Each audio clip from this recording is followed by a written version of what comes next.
Sporting Club and Resort.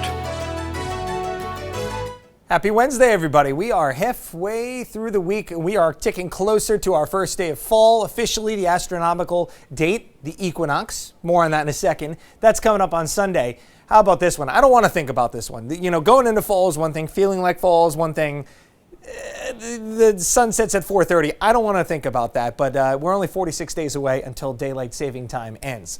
All right, the full equinox, the autumnal equinox, that's what it is known as. Latin for equal parts night and day.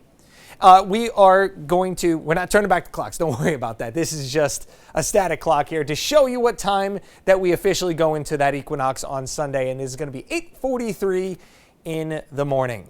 What happens during the equinox? Well, again, equal, EQ, that prefix right there is very important.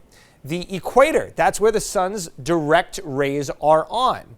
Now, again, it's not perfect. We don't have exactly 12 hours of daylight and 12 hours of night, but the equator does, and it's loose. It's pretty close to it.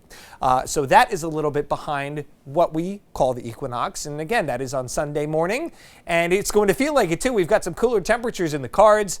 Today, not bad, pretty seasonable. Temperatures in the 70s out there. We've got some veiled sunshine at this point. The reporting stations love to show that full sun icon because sometimes they get fooled by that high layer of cloud cover. But we are starting to see brightening up this evening. But on the whole, skies are pretty gray out there. And that temperatures are resulting from that cloud cover today. We're not looking at any of those upper 70s, low 80s that we've had the last couple of days. Clouding up tonight again, and rain is on the way. Notice the temperatures overnight. They're going to be a little mild and muggy as well, so the ACs might come into play here. Again, we talk all the time, don't take them out until October. This is why. Very tropical environment, even though this was a tropical wannabe, I'll call it tropical wannabe system. Very disorganized at this part. So we're going to get sort of a little bit of strengthening of the outermost rain shield from this, and that is going to impact the Cape and the islands first. And that is where we're going to see our highest rain totals over the next couple of days here. And get some nice soaking rains coming on in there, and then they are going to cycle not from west to east like most of our systems. They're going to go the opposite direction from east to west. It's also going to turn a little bit breezy. Now, I mean, by the book, a nor'easter is any system that produces that northeast wind. If this were going to be one, absolute bare minimum, again, kind of a wannabe. It's not going to get very windy out there, but it will be a little breezy. You'll get that wind out of the northeast. That's going to start cooling the temperatures down even more so, along with the rain. Now, notice the rain kind of dissipating here as we head into Friday and eventually Saturday. I still think it's going to be a gloomy day, a damp day out there, and this will certainly tack on to our rain totals for this event. And then you can notice some clearing here on Saturday.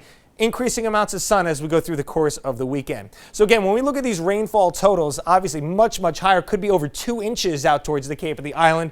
Most of our area, we're looking about an inch of rain, maybe slightly higher in some spots. And we need the rain. Again, it's been the wettest year on record for much of the year, but we've only got 0.02 of an inch this month. We should typically have about 2¼ inches at this point, and that puts us tied for second with 1980 and 1906 for the driest start to the month of September. Again, all that rain doesn't matter. A lot of that runs off our gardens, our grasses. They definitely need it. A lot of brown lawns out there. Tonight, cloudy with showers and fog, light northeast winds. Tomorrow, pretty gloomy day out there. So if you thought today was bad with the grayness, think again, because we have, again, more rain on the way tomorrow. Skies will look a little bit gloomier as well. We won't have any breaks of sun tomorrow.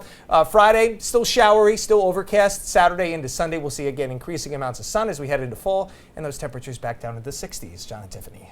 It's just stunning to me how quickly it changes, though. You know, we were on a heater weather-wise for it seemed like an eternity, you know. Literally. Exactly. And then all of a sudden now it's just gray and overcast and gloomy. Oh, it's been a while since I've heard you say that, Mr. DeLuca. We'll bring it out later if you want. Yeah. But seriously, it just changed like that. It does. And how appropriate. I think I was saying this back when we went into either spring or summer and the temperatures went from cool all of a sudden to very warm. And I was like, how appropriate. And now Mother Nature's doing it again. She's saying, oh, it's fall. Here come the 60s. It's good movie watching weather, which leads us to our question of the day, shall we? I see what you did there.